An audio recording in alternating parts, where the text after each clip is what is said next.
नमस्कार, मैं हूं रवि रंजन। आप देख रहे हैं विमर्श न्यूज़। विमर्श न्यूज़ आपको खबरों से रूबरू तो कराता ही है, हम आपके लिए कुछ ऐसी ज़रूरी चीज़ें लेकर आते हैं जो आपको जानना बेहद ज़रूरी है। आज हम आपके लिए लेकर आए हैं वन अधिकार अधिनियम 2006 के बारे में पूरी जानकारी। वन अधिकार के लिए लड़ने वाले सामाजिक कार्यकर्ता चक्रवर्ती अशोक प्रियदर्शी से पूरी जानकारी हमने जुटाई है और उनसे जो जानकारी हमें प्राप्त हुई है वो हम आपके लिए प्रस्तुत कर रहे हैं। तो ये वीडियो में अंत तक आप बने रहिए। चक्रवर्ती अशोक प्रियदर्शी आपको बता रहे हैं कि वन अधिकार अधिनियम के तहत जो अधिकार हमें प्राप्त हैं उसे हम कैसे प्राप्त करें और उसके लिए हमें जो जरूरी उपाय करने हैं वो क्या क्या हैं और उसे कैसे हासिल करें। तो देखिए विमर्श न्यूज़ की ये खास प्रस्तुति।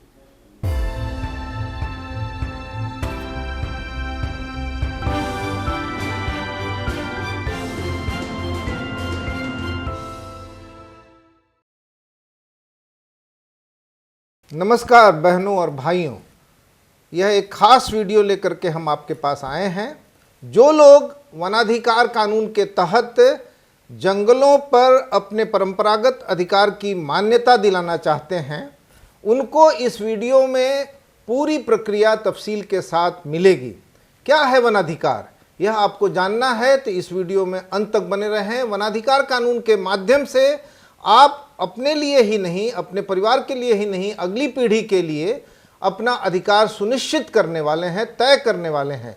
और इससे आपका अधिकार, जिस जंगल और ज़मीन पर आप खेती करते हैं, रहते हैं, उपयोग करते हैं, उस ज़मीन पर आपका अधिकार तो तय होगा ही, इसके साथ साथ आपके आसपास के जंगल का संवर्धन या विकास यह भी होगा। तो वनाधिकार कानून की दावेदारी की प्रक्रिया में इस वीडियो के साथ अंत तक बने रहें। इस वीडियो में जंगलों में रहने वाले अनुसूचित जाति जनजातियों और अन्य परंपरागत वन निवासियों के अधिकारों, उनके संरक्षण और संवर्धन से जुड़ी महत्वपूर्ण बातें बताई जा रही हैं। इसके साथ ही हम आपको बताएंगे कि जिस ज़मीन पर आप रहते हैं या खेती करते हैं उस पर अपने हक के लिए आवेदन कैसे करें। अपने दावे को पुख्ता करने के लिए एक आवेदन पत्र भरना पड़ता है, तो उस आवेदन को कैसे भरें और उसके साथ और कौन कौन से कागजात आपको देने होंगे, यह पूरी जानकारी इस वीडियो में है।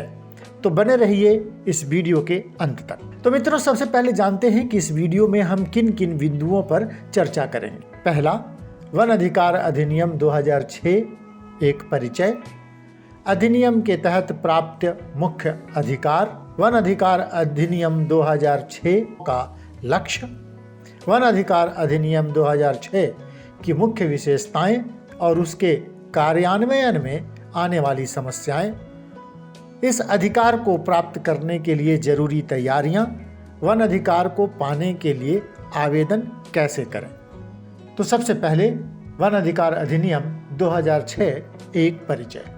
वर्ष 2006 में बना वन अधिकार अधिनियम FRA यानी फॉरेस्ट राइट एक्ट वन में निवास करने वाले आदिवासी समुदायों और अन्य पारंपरिक वनवासियों के वन संसाधनों के उपयोग के अधिकारों को मान्यता प्रदान करता है, जिन पर ये समुदाय आजीविका, निवास तथा अन्य सामाजिक सांस्कृतिक जरूरतों सहित विभिन्न आवश्यकताओं के लिए निर्भर करता था। दोस्तों, मानव सभ्यता के विकास के क्रम में जो समुदाय जंगलों और पहाड़ों पर रहता था, जिनकी अपनी परंपराएं, पूजा पद्धतियां, अपनी बोली, अपना पेशा होती थी, जो जंगलों पर ही निर्भर थी, जो जंगलों और पहाड़ों का पोषण करती थीं, उन्हें संरक्षित रखती थीं, विकास के क्रम में यही समुदाय पिछड़ गया और उन्हें ही पिछड़ी जनजातियां या समुदाय कहा गया। भारत के संविधान की धारा 342 में उल्लेखित है कि भारत का राष्ट्रपति जिन जातियों एवं समुदायों को ट्राइबल कम्युनिटी में शेड्यूल्ड कर दे वही शेड्यूल्ड ट्राइब्स मानी जाती है।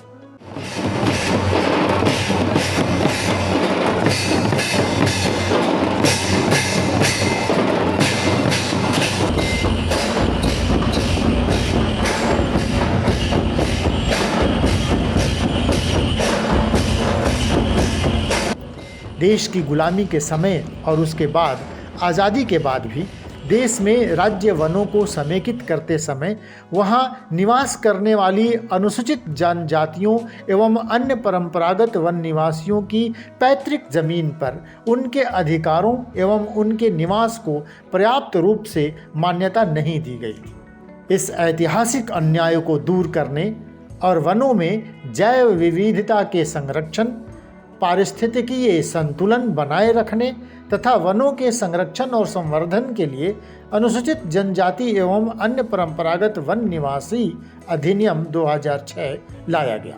यह वन निवासियों के वनाधिकार को मान्यता देने का कानून है, जो न केवल प्रकृति केंद्रित है बल्कि मानव केंद्रित भी है। जंगल हमारा एक ऐसा रिश्ता है कि वो हम समझते हैं वो हमारे मायके हैं। जब भी हम मायके जाते हैं तो वहाँ से कुछ ना कुछ चीज हम जरूर लेके लाते हैं। उसी तरह से ये जंगल से भी हम कभी भी जाएंगे तो वहाँ से हम खाली हाथ नहीं आएंगे, कुछ ना कुछ तो जरूर वहाँ से लाएंगे। यह न केवल पर्यावरण संरक्षण एवं पारिस्थितिकीय संतुलन बल्कि वन निवासियों की जीविका तथा खाद्य सुरक्षा भी सुनिश्चित करता है। इसमें जंगल में रहने वाली जनता को वन भूमि के उपयोग के साथ साथ उनके संरक्षण संवर्धन का अधिकार भी दिया गया है। सबसे पहले ये जान लें कि यह जंगल की ज़मीन को लोगों के बीच बांटने का कानून नहीं है, बल्कि वनाधिकार कानून 2006 वन पर पहले से खेती कर रहे और रह रहे लोगों के अधिकारों को मान्यता देने का कानून है। और स्पष्ट तौर पर यह जिनका अधिकार पहले से है और जो हिस्टोरिकल अन्याय की वजह से, ऐतिहासिक अन्याय की वजह से जंगल ज़मीन से खारिज कर दिए गए हैं, निकाल दिए गए हैं या जिनको परेशान किया जा रहा है, तो उन लोगों के जंगल ज़मीन पर अधिकारों की मान्यता का कानून है। भारत में यह पहला कानून है जो स्पष्ट तौर पर अधिकारों की मान्यता दिलाने के लिए है। वनाधिकार कानून को जानने के लिए जो जरूरी दस्तावेज हैं, आइए मिलकर जानें। तो इस कानून को जानने के लिए 5 दस्तावेज बेहद जरूरी हैं। वो इस प्रकार हैं। पहला, वन अधिकार कानून 2006। दूसरा, नियमावली 2008। तीसरा, संशोधित नियमावली 2012।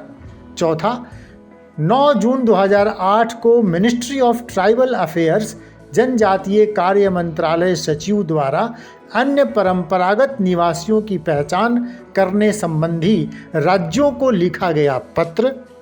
और पांचवा, FAQ यानी फ्रीक्वेंटली आस्क्ड क्वेश्चन, जो 40 पेज का दस्तावेज है, जो मिनिस्ट्री ऑफ ट्राइबल अफेयर्स और UNDP के द्वारा तैयार किया गया है। और यह क्रियान्वयन के मार्ग में पैदा हुई दुविधाओं का समाधान बताता है। कानून में प्रावधान किया गया है कि मिनिस्ट्री ऑफ ट्राइबल्स अफेयर्स जनजातीय कार्य मंत्रालय कानून को व्याख्यायित करने की कानूनी एजेंसी है। मिनिस्ट्री ऑफ ट्राइबल अफेयर्स के वेबसाइट पर FRA चैप्टर में यह सभी दस्तावेज आपको मिल जाएंगे। ध्यान से देखिए, इस वीडियो में आगे आपको समझाया गया है कि वनाधिकार कानून 2006 के माध्यम से आपको वन में किस किस तरह के अधिकार प्राप्त होंगे। वन भूमि से मतलब है किसी वन क्षेत्र के अंतर्गत आने वाली किसी प्रकार की भूमि।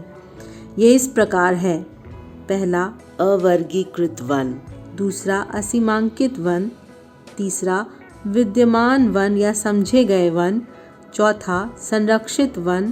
पांचवा, आरक्षित वन। छठा, अभयारण्य और राष्ट्रीय वन। ये सभी प्रकार के वनों पर लागू होता है। इस कानून के अंतर्गत वनाधिकार 3 प्रकार का है। पहला, व्यक्तिगत अधिकार। दूसरा, सामूहिक अधिकार। तीसरा, जंगलों के आसपास के वन या पहाड़ के संवर्धन एवं संरक्षण का सामुदायिक अधिकार। व्यक्तिगत अधिकार के तहत स्वयं की खेती तथा निवास की जमीन पर मान्यता देना है, जबकि सामूहिक वनाधिकार के तहत वन एवं वन भूमि के सामूहिक उपयोग, तथा उसके संरक्षण संवर्धन का अधिकार है। गांव की गोचर जमीन एवं अन्य सामाजिक, सांस्कृतिक एवं पूजा संबंधी जमीन पर ग्राम सभा का सामुदायिक अधिकार। उस गांव के चारों तरफ जो जंगल है उसे विकसित और सुरक्षित करने और उस जंगल के लघु वन उपज जैसे बांस, सूखी लकड़ियां, पत्ते इत्यादि के इस्तेमाल का अधिकार। 13 दिसंबर 2005 वन में रहने वाले आदिवासी और अन्य परंपरागत वन निवासी चाहे किसी राज्य या केंद्र शासित राज्य के निवासी हों, यदि उन्होंने 13 दिसंबर 2005 के पहले वन भूमि में कहीं भी खेती या वास किया हो तो उस जमीन पर उनके अधिकार को मान्यता मिल जाएगी। वन भूमि के दावेदार दो तरह के हैं, एक अनुसूचित जनजाति ST और दूसरा अन्य परंपरागत वन निवासी OTFD। वनाधिकार कानून को लागू करने की नोडल एजेंसी ने बार बार ये स्पष्ट किया है कि परंपरागत वन निवासी OTFD के लिए भी वन भूमि पर व्यक्तिगत अधिकार की दावेदारी का समान हक है और ये 13 दिसंबर 2005 से लागू होता है। अनुसूचित जनजाति और अन्य परंपरागत वन निवासी OTFD के दावेदारों को दावे की भूमि पर 13 दिसंबर 2005 के पहले से बसे होने या खेती करने का साक्ष्य देना होगा। इसमें कानून निर्माताओं द्वारा 14 तरह के साक्ष्य सुझाए गए हैं। इनमें से 2 साक्ष्य या इनसे मिलते जुलते प्रकार के 2 साक्ष्य देकर दावा किया जाएगा। पहला, साथ साथ ये सबूत देना है कि उनका परिवार 13 दिसंबर 2005 से 75 वर्ष पूर्व यानी पिछली 3 पीढ़ियों से वन भूमि या उसके आसपास के क्षेत्र में निवास करता है तथा उसका परिवार अपनी आजीविका के लिए वन पर निर्भर है। 2, जबकि अन्य परंपरागत वन निवासियों 13 दिसंबर 2005 के पूर्व से निवास या खेती के साथ साथ ये भी सबूत देना है कि उनका परिवार 13 दिसंबर 2005 से 75 वर्ष पूर्व से यानी पिछली 3 पीढ़ियों से वन भूमि या उसके आसपास के क्षेत्र में निवास करता है तथा उनका परिवार अपनी आजीविका के लिए वन पर निर्भर रहा है। इसका मतलब ये हुआ कि OTFD दावेदारों को 2 बातों में से प्रत्येक के लिए 2-2 प्रमाण देना है। पहला, 13 दिसंबर 2005 के पहले से दावे का आधार और 3 पीढ़ी के वन के पास निवास करने का साक्ष्य। वन भूमि से बिना मुआवजा के विस्थापित किए गए व्यक्तियों के लिए भी यथावत पुनर्वास का अधिकार इस कानून के अंतर्गत शामिल है। पुनर्वास का पूरा अधिकार उस भूमि पर भी है जिस भूमि पर से दावेदार परिवारों को 13 दिसंबर 2005 के पहले अवैध रूप से बेदखल कर दिया गया है या विस्थापित कर दिया गया है। इसका मतलब हुआ कि इस कानून के बनने के पहले जंगल जमीन पर से जिन लोगों को बेदखल कर दिया गया था वे पुनर्वास का दावा कर सकते हैं। वनाधिकार वंशगत होगा परंतु हस्तांतरणीय नहीं होगा और पति पत्नी दोनों के नाम से होगा तथा वारिस की अनुपस्थिति में निकटतम व्यक्ति को वंशगत अधिकार के रूप में मिलेगा।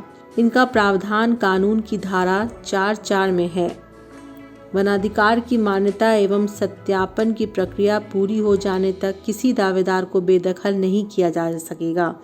मित्रों, आपने समझ लिया है कि वनाधिकार क्या है, कानून क्या है और उसकी प्रक्रिया क्या है। लेकिन इस पर चलने के लिए कौन कौन सी जरूरी तैयारियां करनी है, आइए हम इस वीडियो के माध्यम से समझते हैं। सबसे पहले एक भूखंड पर जितने दावेदार हैं वे सामूहिक रूप से पहल करें ताकि सभी अलग अलग दावे के नक्शे को एक साथ मिलाकर GPS द्वारा सैटेलाइट मैप से देखा जाए तो सबकी ज़मीन अलग अलग स्पष्ट रूप से होते हुए भी एक साथ एक मैप पर क्लब की जा सके या मिला दी जा सके। ये भी इससे प्रमाणित होगा कि सभी लोगों के दावे की पूरी ज़मीन जंगल नहीं है बल्कि लोगों की खेती या अन्य उपयोग में भी है। नक्शे का स्केड्यूल बनाने के लिए आप GPS मशीन लेकर अपने खेत के चारों ओर घूम जाएं और इस समय यह ध्यान रखें कि आप दूसरे के खेत से अलग रहते हुए घूमें। इस तरह नक्शा बनाने के बाद सभी का नक्शा इस तरह दिखाई पड़ेगा।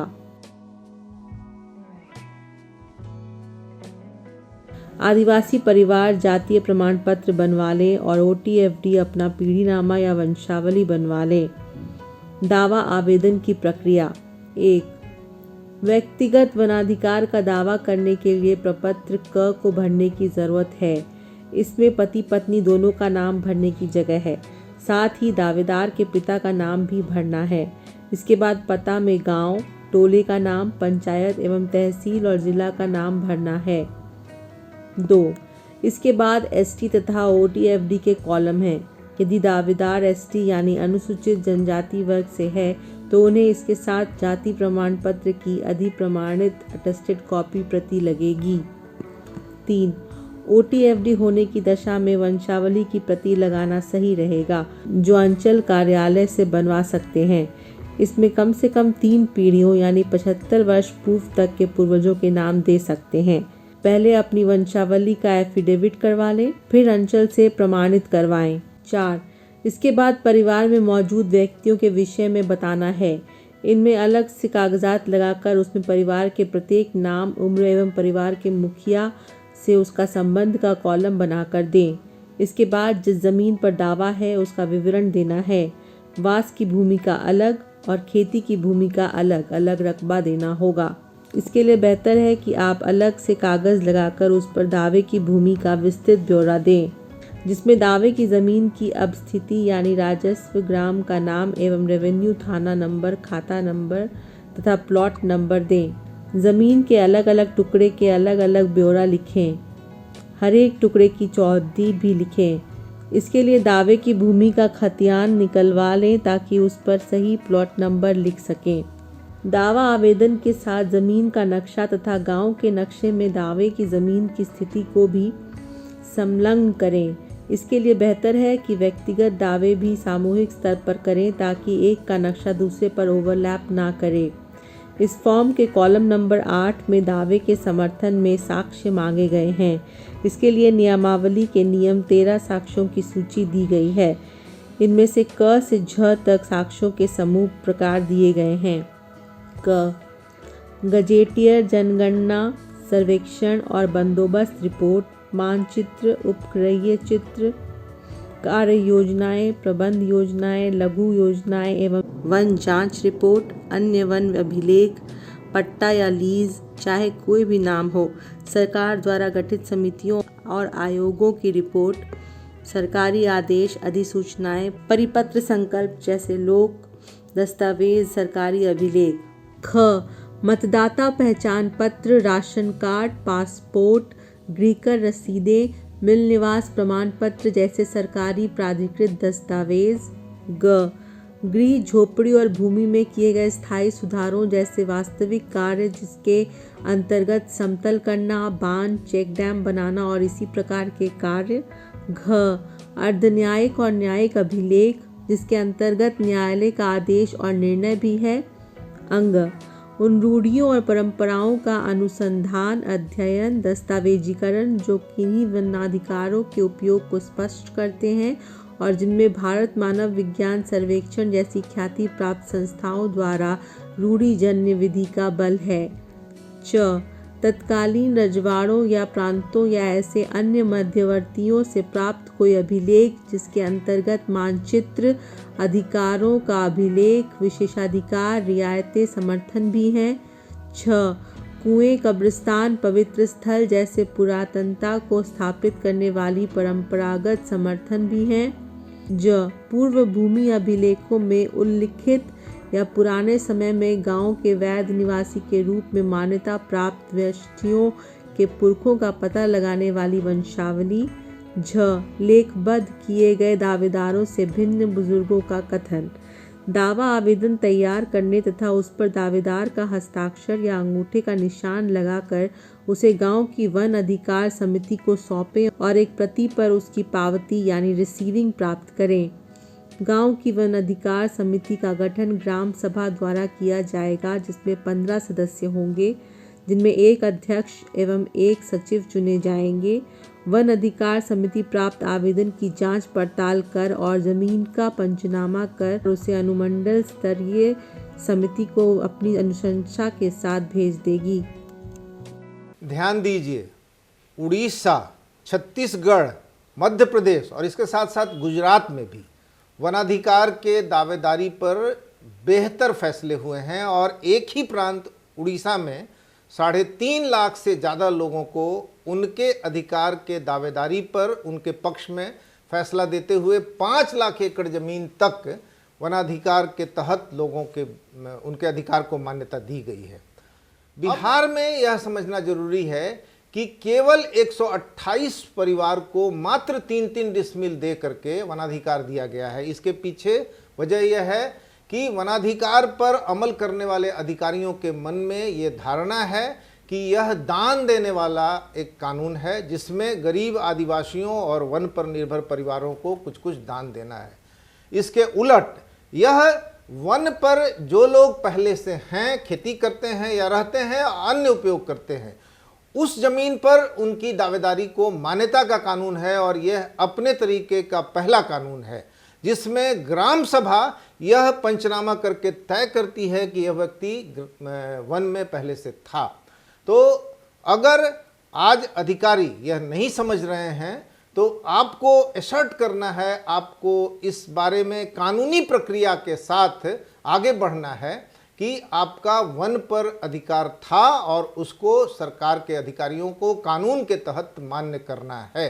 इसके लिए बहुत ज़रूरी है कि वनाधिकार के दावेदारी के बारे में अपनी बात को ठीक ढंग से कानूनी तरीके से आप आगे बढ़ाएं। इस संदर्भ में पटना हाई कोर्ट ने आपके पक्ष में फैसला दिया है। इस संदर्भ में कानून में स्पष्ट प्रावधान है। इस संदर्भ में नियमावली बहुत स्पष्ट है और 2012 में जो नियमावली में संशोधन हुआ वह भी आपके पक्ष में जाता है। इसके साथ साथ मिनिस्ट्री ऑफ ट्राइबल अफेयर्स मोटा यानी कि वनवासी मामले के मंत्रालय ने जितने निर्देश दिए हैं और इसके साथ फ्रीक्वेंटली आस्क्ड क्वेश्चन नाम का बार बार पूछे जाने वाले, लगातार पूछे जाने वाले प्रश्नों का बहुत अच्छी तरह से निराकरण पुस्तिका के रूप में किया गया है। तो यह संभव चीज़ है जो आप कर सकते हैं, क्योंकि आपके फेवर में जहाँ सारी चीज़ें हैं और अधिकारियों को भी आप समझा सकते हैं।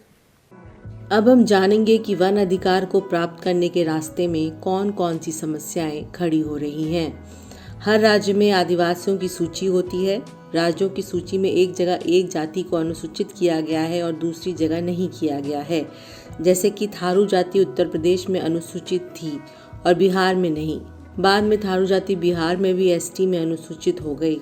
अभी भी गया जिले में बसने वाले खैरवार जाति को झारखंड और अन्य इलाकों का हवाला देते हुए एसटी में अनुसूचित होने के लिए संघर्ष करना पड़ रहा है और अभी इन्हें एससी में माना जाता है।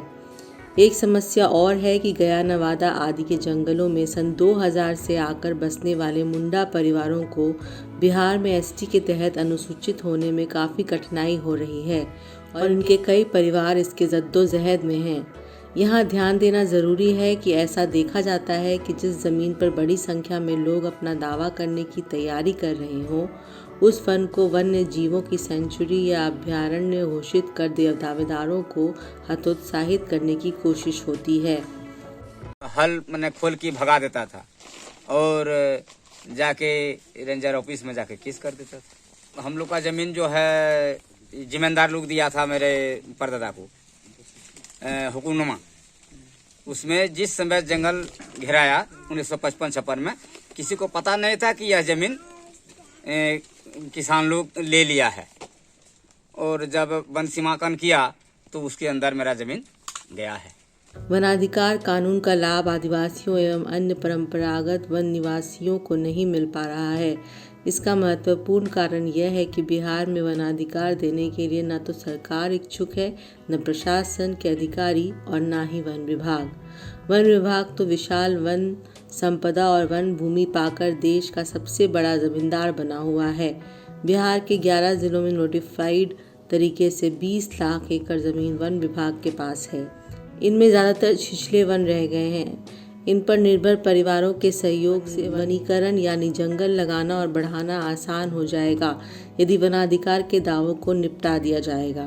हमारे आकलन के अनुसार अधिकतम इसका 3 से 5% ज़मीन जंगल पर निर्भर आदिवासी या अन्य परंपरागत निवासी जोते बोते या रहने यानी वास भूमि के रूप में या अन्य में इस्तेमाल करते हैं।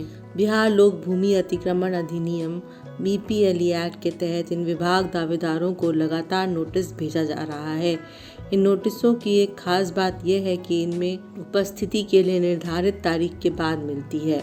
बाद में इसी मामले को लेकर दावेदार पर वन अधिनियम की धाराओं के अंतर्गत पुलिस केस कर दिया जाता है और दावेदार अदालत का चक्कर लगाने और जमानत करवाने के लिए मजबूर हो जा रहा है। लबो-लुआब यह है कि जिस कानून को ऐतिहासिक अन्याय भोग चुके वनवासियों को न्याय दिलाने तथा उसके अधिभोग को कानूनी मान्यता दिलाने के लिए लाया गया था, वह उनके खिलाफ अन्याय का माध्यम बन जा रहा है।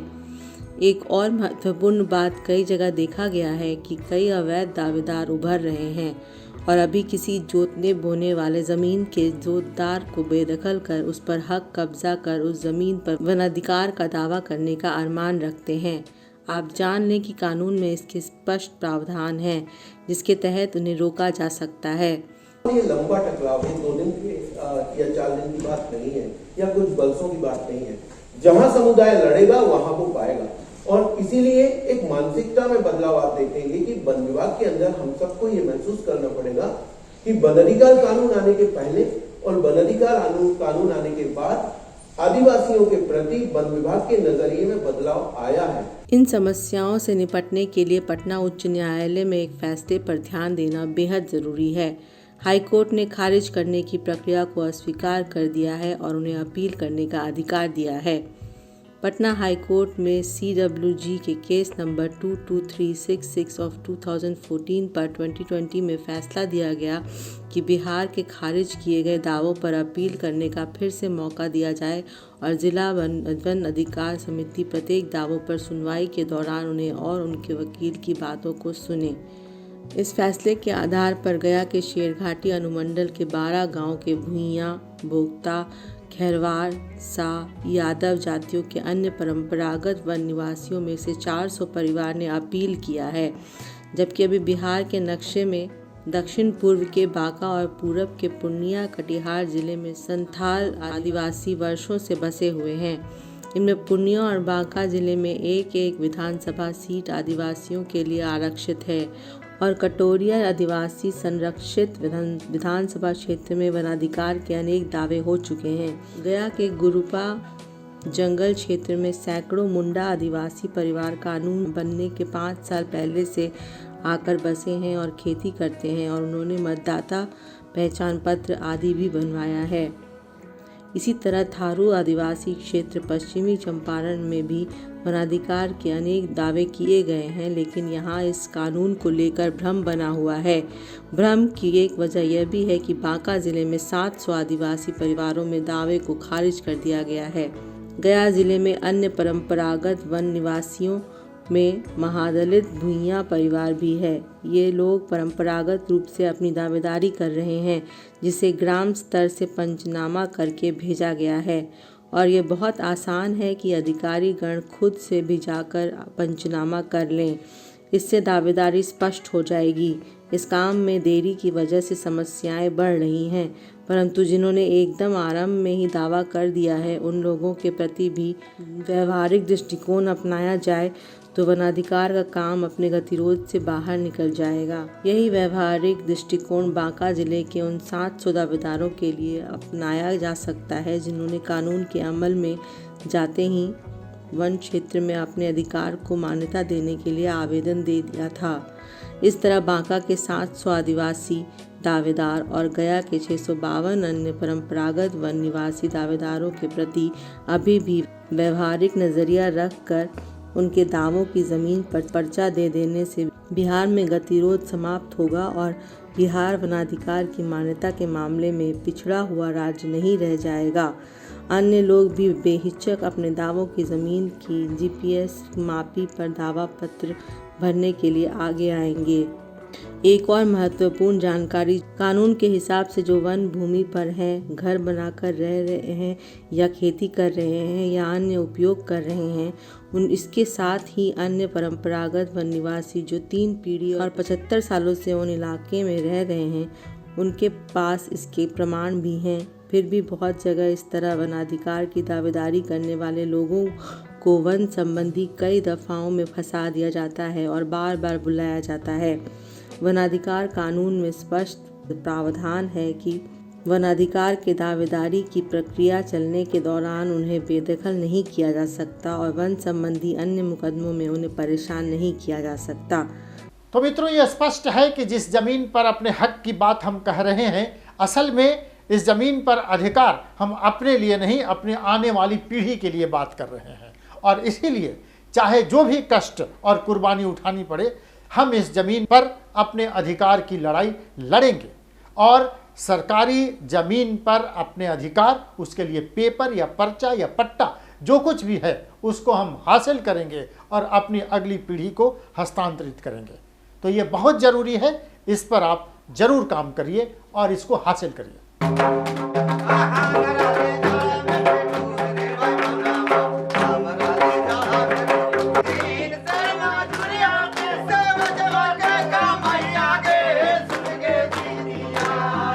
तो मित्रों, यह वीडियो आपको कैसा लगा यह आपको बताना है, और इसलिए यह बताना जरूरी है क्योंकि आप वनाधिकार के दावेदारी के माध्यम से अपने अधिकार ही नहीं, अगली पीढ़ी के अधिकार को भी सुनिश्चित करते हैं।